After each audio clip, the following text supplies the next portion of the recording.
अस्सलाम वालेकुम। जो आप लोग कह रहे हो कि आप लोगों को कोडिंग की समझ नहीं आ रही, कुछ स्टेटमेंट से कैसे पता चलेगा। तो ये क्वेश्चन नंबर जो प्रोग्राम नंबर 4.1 है, इसमें उन्होंने बताया कि आपने एक प्रोग्राम लिखना है जो कि मैसेज ऐसा डिस्प्ले करे जिसकी एक वैल्यू हो इंटीजर और एक करैक्टर हो।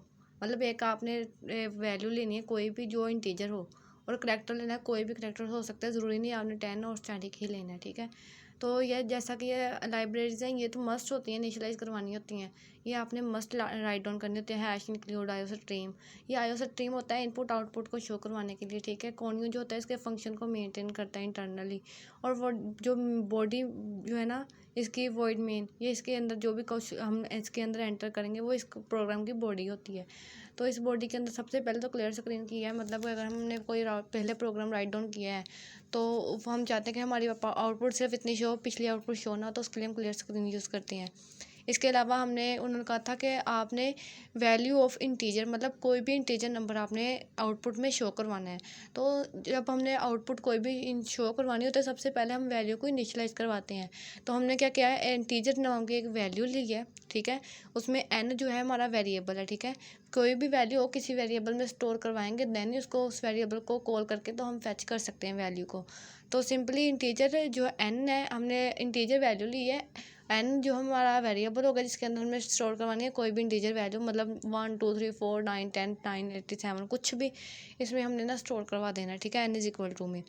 उसके बाद हमने एक करैक्टर वैल्यू लेनी है, क्योंकि उन्होंने कहा था आपकी एक करैक्टर वेरिएबल भी आपने आउटपुट में शो करवाना है। तो जो करैक्टर है, ये हमारी स्ट्रिंग जो भी डाटा टाइप है वो करैक्टर लिया है, उसके अंदर CH के नाम का एक वेरिएबल लिया है जिसमें हमने अपने करैक्टर को स्टोर करवाना है। ठीक है, करैक्टर उन्होंने स्टैटिक लिया है, आप कोई भी करैक्टर ले सकते हैं, $@ एंड एनी मोर।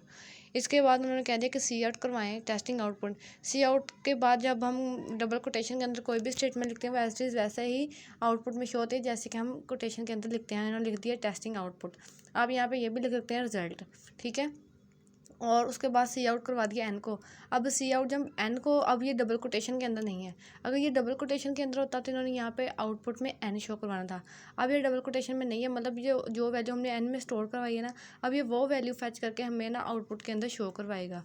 तो आपने सी आउट एन कर देना है तो वो आप एन शो करवाएगा। जब आप सी आउट सी एच करेंगे मतलब करेक्टर, तो आपका जो भी करेक्टर होगा वो आपको आउटपुट में शो करवा देगा। गेट सी एच के बाद हम प्रोग्राम को क्लोज कर देंगे, तो आपका ये प्रोग्राम कम्प्लीटली रन होके आपको ये आउटपुट मिल जाएगी।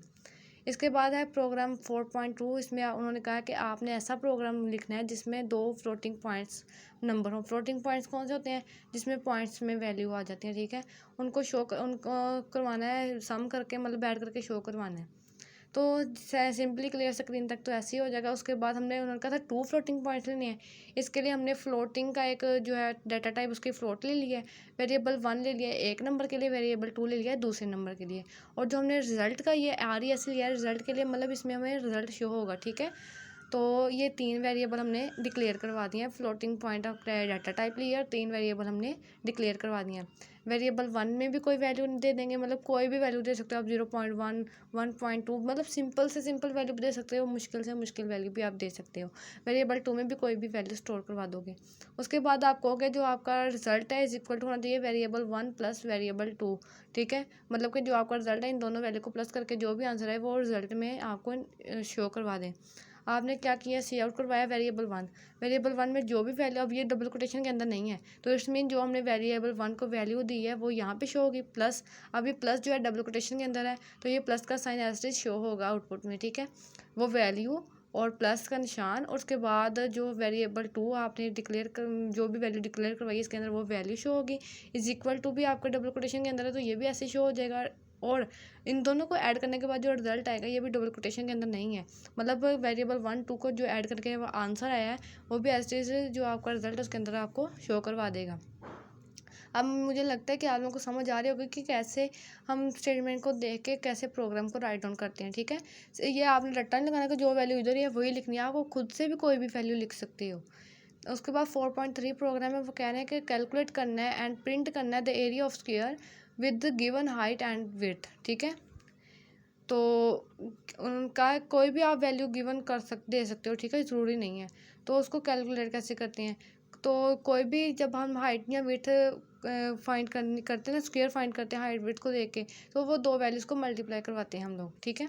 तो सिंपली अब हमने कोई भी वैल्यू लेनी है, ये नहीं कि कोई मतलब कोई भी वैल्यू आप लोग ले सकते हो, और उसके बाद आप उनको मल्टीप्लाई करवाना है। तो क्लियर स्क्रीन तक तो ऐसे ही रह जाएगा, ठीक है। इंटीजर नाम हमने मतलब फ्लोटिंग पॉइंट में लिए, हमने सोचा कि चलो इंटीजर में लेते हैं, ईजी हो जाएगा मल्टीप्लाई करना। तो हमने इंटीजर वैल्यूज़ ली हैं, हाइट ली है, विड्थ ली है और एरिया लिया है। एरिया में क्या होगा कि जो भी इन दोनों को वैल्यूज़ को मल्टीप्लाई करने के बाद आंसर आएगा वो एरिया में स्टोर हो जाएगा।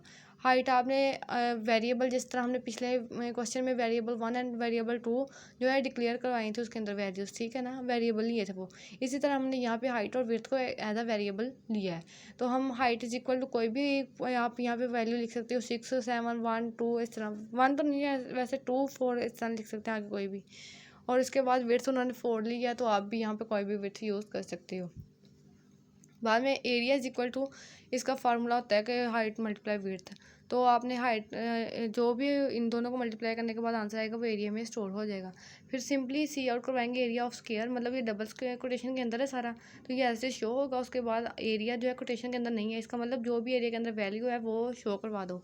तो वो उनको मल्टीप्लाई करने के बाद 20 आया था, तो वो हमारी वैल्यू एरिया की जगह पे शो हो चुकी है कि हमारे जो स्क्वायर का आया था आंसर वो 20 है।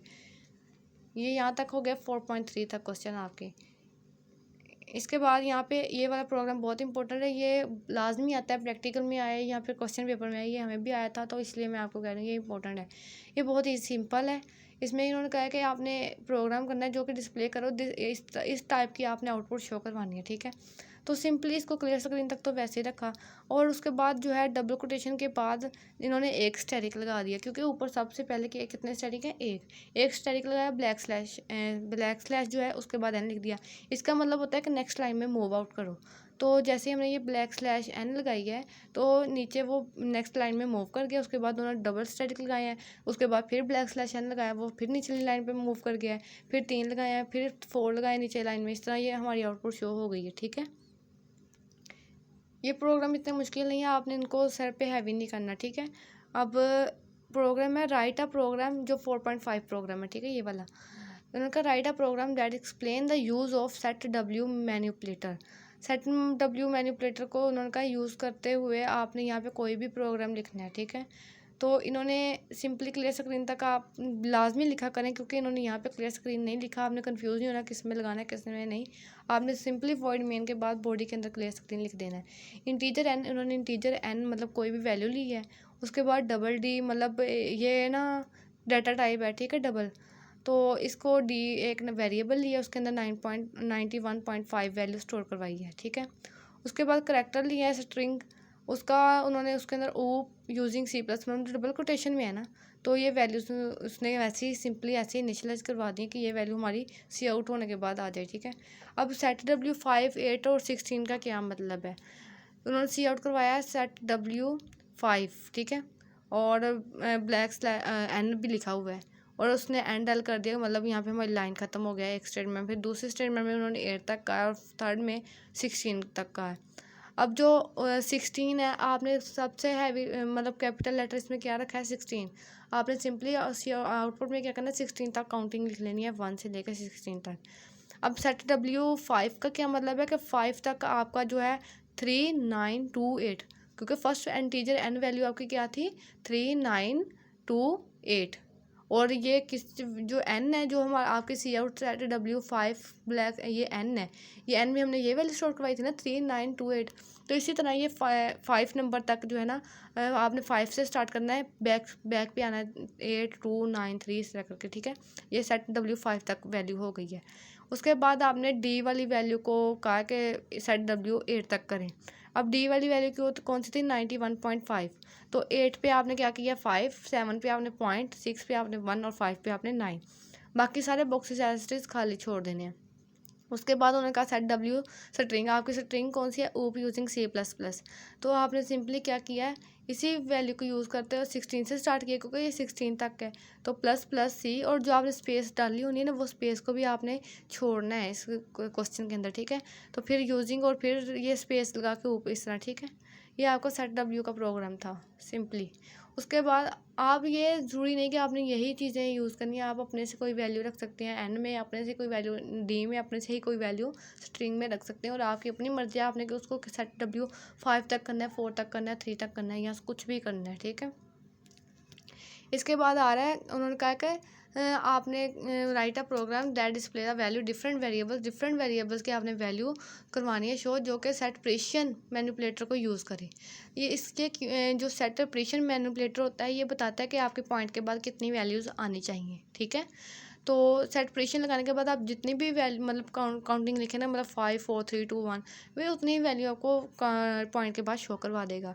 तो clear screen thing as it is ऐसे ही रह गया। फिर डबल आपकी डाटा टाइप है। आर जो है आपने एक वेरिएबल लिया, उसके बाद N1 N2 N और आर लिया, ठीक है।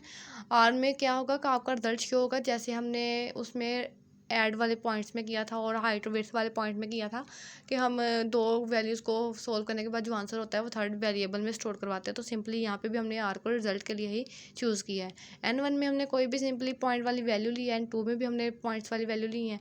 हमने क्या किया है कि आर, अब जब पॉइंट्स वाली वैल्यू को, या मतलब 5 को आप 2 पे डिवाइड करो, या फिर आप 2 को 5 पे डिवाइड करो, तो वो 0 पॉइंट समथिंग या फिर 2 पॉइंट समथिंग इस तरह आंसर आ रहे होते हैं आपके, ठीक है। तो इसलिए उन्होंने यहाँ पे डिवाइड का रूल लगाया कि R is equal to N1 divide by N2 करें, ठीक है, ताकि आपके पॉइंट्स में वैल्यू आए, ठीक है। उसके बाद हमें सी आउट करना है R को। सी आउट R मतलब रिजल्ट में कोई भी वैल्यू आ रही है। अब आपके इसको दोनों को डिवाइड करने के बाद आंसर आ रहा था 4.918766, ठीक है। अब उन्होंने क्या, जितना पर आंसर आया था उन्होंने कह दिया कि आप ना इसको सेपरेशन करें 5 तक। तो मतलब पॉइंट के बाद 5 वैल्यूज़ लिखें, आपने 5 लिख दी। उसके बाद उनका सेपरेशन करें 4 तक, आपने 4 वैल्यूज़ लिख दी, फिर 3 तक, फिर 2 तक, फिर 1 तक, इस ऑन ऐसी चीज़ करते रहना है। उसके बाद उन्होंने कहा राइट अ प्रोग्राम, एक ऐसा प्रोग्राम लिखें that display the value of different variables. आपने डिफरेंट वेरिएबल्स की वैल्यू जो है डिस्प्ले करवानी है यूजिंग शो पॉइंट मैनिपुलेटर, ठीक है। तो यही कि कितने पॉइंट्स आने चाहिए, इसमें भी सेपरेशन वाला मेथड होता है। अगर शो पॉइंट मैनिपुलेटर आ जाए तब भी, और अगर आपको ये वाला कह दें सेपरेशन मैनिपुलेटर तब भी, तो इसमें यही चीज़ें यूज़ होनी है, ठीक है। यहाँ आप देख सकते हैं सिंपली। तो उन्होंने सिंपली एक्स वाई जी की 3 वैल्यूज़ ले ली हैं, 3 वेरिएबल स्टोर ली हैं, उसमें ये वैल्यू स्टोर करवा दी हैं। अब सी आउट कर दिया। उसके बाद उन्होंने कह दिया iOS फिक्स्ड, iOS फ्लोटिंग। ये सारा कुछ अगर आप लिखना चाहें तो लिख सकते हैं। उसके बाद cout set iOS show point, मतलब पॉइंट शो करवा दिया। अब ये आपने बता दिया है, इसको कमांड दी है। अब सी आउट सेपरेशन 2 का मतलब है कि आपने 2 डिजिट्स तक ये वैल्यूज़ को शो करवाना है। मतलब अब आपने एक्स में वैल्यू क्या स्टोर करवाई थी 15.674, अगर 2 पॉइंट्स तक करोगे तो क्या आएगा 15.67। तो ये आपने सेपरेशन 2 में देखेंगे 2 डिजिट्स ही शो करवा रहा है। इसी तरह वाई और जी की वैल्यू वो 2 पॉइंट्स तक शो करवा देगा। फिर सेपरेशन 3 में वो क्या करेगा कि 3 वैल्यूज़ तक उसकी वैल्यू शो करवाएगा। और 4 में क्या करेगा कि जहाँ पे आगे वो कुछ भी नहीं है, मतलब कि उसके आगे तो 4 था तो उसके आगे कुछ नहीं, 0 0 लगा के उसको 4 डिजिट तक आपको शो करवा देगा, ठीक है। उसके बाद उन्होंने कह दिया कि सी आउट कर दें सेपरेशन 2, जो कि आपकी सेपरेशन 2 थी उसको, और सेपरेशन 4 जो है इसको शो करवाए। उसकी सेपरेशन 2 में जो वाई की वैल्यू वो शो करवानी है, और सेपरेशन 4 में जो जी की वैल्यू वो शो करवानी है। उसके बाद सेट फिल का मेथड यूज़ होता है कि आपकी जितनी भी खाली स्पेसेस बचती हैं उसमें आपने फिल कर देना उसको। तो उसके लिए कहना है कि राइट अ प्रोग्राम, ये भी प्रोग्राम इंपॉर्टेंट है जो अभी आप लोग करने वाले हो 4.8 वाला। Write a program to display the value of different variables using set fill manipulator. इसमें इसका मतलब ये होता है कि जितनी भी पीछे आपके खाली वैल्यू बॉक्सेस हैं उसको फिल आउट कर दें। तो सिंपली आपने करेक्टर स्ट्रिंग यूजिंग C++, जो कि पहले भी आपने यूज़ किया हुआ है, आपने कहा कि इसको सेट W20, मतलब 20 वाले रो से स्टार्ट करें, जैसा कि आपने यहाँ पे 16 तक रखा था, ये आपने 16 तक रखा था। अब आपने यही काउंटिंग 20 तक लिखनी है, और 20 से बैक आना है, ++C बैक खाली स्पेस एक, और उसके बाद GNISU, फिर खाली स्पेस OP, और उसके बाद जितने भी वो खाली चीज़ बच जाएंगे ना बॉक्सेस, वहाँ पे आपने उसको फिल कर देना है। फिल किसके साथ करना है वो आपने करेक्टर ये बता दिया हो कि सेट फिल करें इसको स्टैटिक के साथ। उसके बाद सेट ये आपको स्टेटमेंट से पता चलना चाहिए कि आपने इसमें करना है कि आप देखो सेट फिल मैनिपुलेटर है। सेट फिल मैनिपुलेटर से आपको सिंपली क्लियरफाई होना चाहिए कि आपने ना कोई खाली बॉक्स से छोड़ने जिसको आपने फिल करना है। किसी भी करेक्टर के साथ। तो ये सिंपली ऐसे ही करना है। उसके बाद है 4.9 वाला प्रोग्राम। ये कहने का write a program that input name, आपने इनपुट लेनी है नेम, एज और एड्रेस, इनपुट लेनी है, ठीक है, from the user and display the value of the screen. अब आपने क्या करना, नेम के लिए क्या लेंगे, करेक्टर, ठीक है। तो करेक्टर नेम 25, मतलब 25 से अबव कोई भी नंबर एंटर ना हो करेक्टर नेम के अंदर। सिटी जो है आपको, मतलब एड्रेस जब भी लेते हैं सिटी वगैरह होती है कोई, तो वो 30 डिजिट्स तक आपने लेनी है। इन्होंने कह दी इनिशलाइज करवानी है वैल्यूज़। इंटीजर एज, एज मतलब कोई भी हो सकती है। क्लियर स्क्रीन किया, इसके बाद सी आउट किया, एंटर योर एज।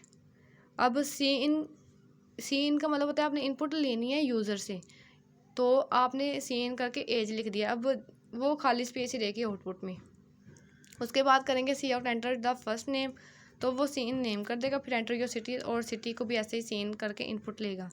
अब क्या करना है आपने, सी आउट, आपने बताना है कि आपने जब आउटपुट शो होनी है तो क्या हो। आपने कहना है \n, मतलब आपने एक स्पेस नीचे गए हो ना, क्योंकि आउटपुट थोड़ा सा हट के नीचे शो हो, उसका रिजल्ट जो भी होगा। योर फर्स्ट नेम इज़, ठीक है, ये डबल कोटेशन के अंदर लिखा है और ये एज इट इज़ यहाँ पे शो हो गया है, योर फर्स्ट नेम इज़। उसके बाद नेम को उसने कोटेशन के अंदर नहीं लिखा, जैसे मैंने आपको पीछे सारा क्लियर किया है इस बात को। तो इसमें क्या है कि जो नेम होगा आपका, जो भी उस यूज़र ने नेम एंटर किया होगा वो खुद ब खुद यहीं पे शो हो जाएगा। फिर सी और सिटी भी ऐसे हो जाएगा और एज भी जो भी उसने एंटर की होगी वैसे शो हो जाएगी। तो ये वाला प्रोग्राम भी इंपॉर्टेंट है, आप लोगों ने लाजमी करना है इसे। इसके बाद 4.10 प्रोग्राम में write a program to calculate the simple interest, ठीक है। It input principal amount rate to interest and the number of years and display the simple interest. इसमें आपने बस इसका जो बजट वगैरह, इसका अमाउंट होगा, रेट होगा, टाइम होगा, सारा कुछ जो भी है ना, आपने अमाउंट वगैरह को क्लियर करना है, कितनी है क्या बताना है, ठीक है, इंटरेस्ट कितना बनता है उसका। इसके लिए फार्मूलाज होते हैं वो आपने यूज़ करने हैं। तो ये लाजमी फार्मूलाज यूज़ कीजिएगा जो इंपॉर्टेंट फार्मूलाज अंदर आ रहे हैं, ठीक है। और ये स्क्वायर वाला जो हाइट विड्थ वाला किया था ये भी इंपॉर्टेंट है, PRTI, ठीक है। अब ये किस किस चीज़ के लिए लिया है अभी आपको क्लियर हो जाएगा। उन्होंने कहा कि सी आउट करें enter principal amount rate time. आपने क्या करना है, अमाउंट को देनी है, रेट भी बताना है और टाइम भी बताना है, ठीक है। उसके बाद सीन कर दें PRT, मतलब जो भी आपका अमाउंट होगी, रेट होगा, टाइम होगा, उसको आपने, अमाउंट को आपने P बोल दिया, रेट को आपने R कह दिया और टाइम को आपने T कह दिया है। अमाउंट को आप A भी कह सकते हो P की जगह, ताकि आपको समझने में आसानी हो। I क्या है आपका रिजल्ट, रिजल्ट में जो भी वैल्यू आपने स्टोर करवानी है। तो इसका फार्मूला था अमाउंट रेट टाइम को का रिजल्ट निकालने के जो फार्मूला है वो है कि P × R × T, मतलब आप A × R × T भी कर सकते हो, P को आप A भी कह सकते हो अमाउंट से रिलेटेड, ठीक है। इसको आपने डिवाइड करना है 100 पे। जब इसको डिवाइड करने के बाद जो भी आंसर आएगा ना वो I में स्टोर हो जाएगा। तो आपने कहना सी आउट \n, वही बात जो हमने पीछे की है कि ये निचली लाइन में ले जाएगा। Amount is equal to rupees, तो जो भी उसका रिजल्ट होगा ना, P की वैल्यू में जो भी वैल्यू आपने दी होगी गिवन, वो यहाँ पे शो होगी, ठीक है, वो आ जाएगी। उसके बाद R में जो वैल्यू होगी वो आ जाएगी, फिर T में जो वैल्यू होगी वो आ जाएगी, फिर सिंपल इंटरेस्ट अमाउंट, मतलब रिजल्ट सारा करने के बाद क्या आंसर आता है वो जो I में रिजल्ट स्टोर हुआ है वो आपका 150 जो है शो हो जाएगा, ठीक है। क्योंकि आपने यहाँ पे ऊपर भी 1000 दिया था, प्रिंसिपल अमाउंट 5 दिया था, रेट और टाइम दिया था 3 ईयर्स का, और उसका जो भी इंटरेस्ट निकला 150 वो रिजल्ट I में शो था, सेव हो गया, तो वो आपको शो हो चुका है। इसके बाद उन्होंने कहा कि write a program that input a character and display its ASCII code, ठीक है। मतलब कि एक आपका मतलब करेक्टर लेना है, मतलब बाइनरी कोड नहीं होता जो वैल्यूज़ के पीछे होता है, मतलब A का 97 है, B का कुछ और होगा, C के पीछे बाइनरी कोड कुछ और होते हैं जो कि आप कंप्यूटर को इनपुट देते हो। तो कंप्यूटर तो नहीं ना आपकी लैंग्वेज को अंडरस्टैंड करता, लो लेवल लैंग्वेज को अंडरस्टैंड करता है, तो वो देखेगा इसके लो लेवल लैंग्वेज का कोड क्या है। मतलब A का 97 है ना, तो वो देखेगा B का क्या है, C का, इस तरह आप सारे कोड चेक कर सकते हो। तो सिंपली इसके अलावा जो कोड है तो वो ये है कि आपने क्लियर स्क्रीन करके करेक्टर लेना है। करेक्टर नाम का एक वेरिएबल लिया, उसने सी आउट किया कि एंटर द करेक्टर, मतलब कोई भी एक करेक्टर एंटर करें और सीन करें और इनपुट लें यूज़र से, उसके बाद आपने ये जो करेक्टर्स ने बड़ा सा करके लिखा, आप CH भी सिंपल लिख सकते हो जैसा पीछे करते आए हो। Integer number 1 is equal to character, मतलब जो भी करेक्टर की वैल्यू होगी वो नंबर 1 में स्टोर हो जाए। और सी आउट कर दें द आस्की कोड फॉर, और जो भी आपका CH होगा ना, जो करेक्टर वेरिएबल आपने लिया होगा यहाँ पे रख देना है। उसके बाद इज़ नंबर 1, मतलब उसका जो भी आंसर होगा ना, जो भी करेक्ट आस्की कोड होगा वो इधर शो हो जाएगा, जो नंबर 1 में वैल्यू उसकी स्टोर हुई होगी। ठीक है, तो ये आपका प्रोग्राम भी ईजिली हो जाएगा। उसके बाद ये वाला प्रोग्राम बहुत बहुत बहुत ज़्यादा इंपॉर्टेंट है, जो अभी मैं करवाने लगी हूँ 4.12। ये प्रैक्टिकल में आया था हमें। Write a program that inputs divider and divisor. ठीक है, अब डिवाइडेड एंड डिवीज़र रूल को आपने यूज़ करना है। It can then calculate and display the question and remainder. जो भी इसका क्वेश्चन और रिमाइंडर बचेगा वो आपको यहाँ पे शो करवा देगा। आपने अब यहाँ पे क्या क्या चीज़ें चाहिए थी आपको, डिवीजन, डिवाइडेंड एंड डिवाइज़र, ये 2 वैल्यू ले लिया आपने। फिर उसके बाद आपको क्वेश्चन एंड रिमाइंडर उसको Q और R के वेरिएबल्स के नाम से ले लिया है। Integer, division, divisor, question, remainder ले लिए आपने वेरिएबल। ठीक है, क्लियर स्क्रीन किया है, सी आउट किया है कि एंटर डिवाइडर एंड डिवाइज़र, मतलब कोई भी जो भी वैल्यू आपने लेनी है डिवाइडर एंड डिवाइज़र की वो वैल्यू लेनी है सी इन करके। ठीक है, उसके बाद क्वेश्चन में कहना है कि डिवाइडर एंड जो आपकी 20 वाली वैल्यू उसको 3 पे डिवाइड करना है। ठीक है, मतलब डिवाइडेंड को डिवाइज़र पर डिवाइड करना है। और जो आपका रिमाइंडर होता है वो ये होता है कि डिवाइडेंड मॉड्यूल, मतलब जो भी उसका मोड बचता है, और डिवाइज़र। ठीक है, और उसका जो भी आंसर होगा वो कहेगा सी आउट क्वेश्चन कर दें Q और सी आउट रिमाइंडर कर दें R, तो ये आपकी वैल्यूज़ यहाँ पे आ जाएंगी। इसके बाद है write a program that input 2 numbers and swap the value. अब स्वैप करनी है वैल्यू। ठीक है, एंड देन डिस्प्ले दैम, मतलब अगर आपने A को 10 दी है, B को 20 दी है, तो वो B को 10 कर देगा और A को 20 कर देगा, मतलब वैल्यूज़ उल्टे करनी है, स्वैप करनी है। तो इसका ये मतलब होता है, इंटीजर आपने A लिया है, B लिया और टेम्प लिया है। ठीक है, टेम्प लिया है वैल्यूज़ को स्वैप करने के लिए। A में वैल्यू होगी कोई स्टोर करवाएंगे या B में कोई स्टोर करवाएंगे, और टेम्प जो है उसको स्वैप करेगा। एंटर द फर्स्ट नंबर, आपने सीन यूज़र से इनपुट लेनी है और दूसरी इनपुट भी यूज़र से लेनी है B वाली। फिर आपने क्या करना है, your input the number as A B, जो भी उसकी इनपुट होगी वो आपने कहना है कि आपने ये वाले नंबर लिए हैं एज इनपुट। उसके बाद कहेगा temp is equal to A, जो भी A की वैल्यू होगी वो टेम्प पे स्टोर हो जाएगी, और जो B की वैल्यू होगी वो कह रहा है कि A is equal to B, मतलब B की वैल्यू A में स्टोर करवा दो, और फिर जो B में जो टेम्प में वैल्यू है B में स्टोर करवा दो। मतलब इस तरह A की वैल्यू टेम्प में चलेगी, टेम्प की वैल्यू B में चलेगी, और B की वैल्यू जो A में चलेगी, तो वैल्यू स्वैप हो गई हैं। तो कह देगा see the values after swapping are A and B, जो भी स्वैपिंग करने के बाद वैल्यूज़ आएंगे उल्ट होकर यहाँ पे शो हो जाएंगे आपको। इसका आपने ये ना फ्लो चार्ट भी कर लेना है, ये प्रैक्टिकल में आता होता है, पेपर्स में नहीं आता। ठीक है, बहुत लंबा चौड़ा हो गया है। Write a program that input two number swap these values without using third variable and display them. अब क्या है कि आपने उन्होंने कहा 2 नंबर्स लेने हैं, स्वैप करना है उनकी वैल्यूज़ को विदाउट यूजिंग थर्ड वेरिएबल। अब पीछे हमने टेम्प लिया था थर्ड वेरिएबल, अब उन्होंने कहा थर्ड वेरिएबल टेम्प को यूज़ नहीं करना, वैसे ही आप उसको स्वैप करके बताएं कैसे करेंगे। तो सिंपली हमने अब फिर 2 ही वैल्यूज़ ले लिया एक्स वाई, जिस तरह ऊपर A B लिया था। तो उसमें हमने कह दिया कि एंटर 2 इंटीजर रिस्पेक्टिवली, मतलब कोई भी 2 नंबर एंटर कर दो। सी आउट को सीन ले लेंगे, एक्स और वाई 2 इनपुट ले लिए यूजर से। उसके बाद the original value in x and y, जो जैसे पीछे की है कि आपकी जो इनपुट वे नंबर्स हैं वो यही हैं आपने लिए। उसके बाद उन्होंने क्या कहा, x is equal to x plus y, के मतलब कि एक्स प्लस वाई का जो एक्स को वाई को प्लस करने के बाद जो वैल्यू होगी एक्स में स्टोर करवा दो। वाई इज इक्वल टू है एक्स माइनस वाई, मतलब एक्स में से वाई की वैल्यू माइनस कर दो, जो भी वैल्यू होगी वो है ना वाई को चली जाएगी। उसके बाद x is equal to x minus y, मतलब जो भी एक्स माइनस करने के बाद वाई में जो वैल्यू आएगी वो एक्स को चली जाएगी। तो ये सब करने के बाद ना, मतलब अब एक्स प्लस वाई 3 + 2 5, एक्स में क्या स्टोर हो गया 5। उसके बाद वाई इज इक्वल टू है एक्स माइनस वाई, अब एक्स में क्या स्टोर था 5, 5 में से आपने निकालने हैं 3, तो क्या बच गया 2, तो वाई इज इक्वल टू क्या हो गया 2। और x is equal to x minus y, एक्स की वैल्यू क्या है 3, एक्स की वैल्यू है 2 माइनस वाई की वैल्यू क्या थी 3, आई थिंक याद भूल गया, दोबारा करते हैं। एक्स प्लस 5 करने से आया 5, 5 में से हमने 3 को माइनस किया था 2, और 5 में से जब हमने 2 को माइनस किया, क्योंकि एक्स की वैल्यू अभी तक हमारे पास 5 ही है, तो 5 में से जब 2 को माइनस किया तो 3, तो एक्स की वैल्यू होगी 3। तो इस तरह जो वाई की वैल्यू थी वो एक्स में चली गई और एक्स की वैल्यू वाई को चली गई है। तो देखें आपका ये स्वैपिंग करने के बाद यही आंसर आना चाहिए। आप कोई भी अमाउंट लो तो इस तरह आंसर उसका आ जाएगा।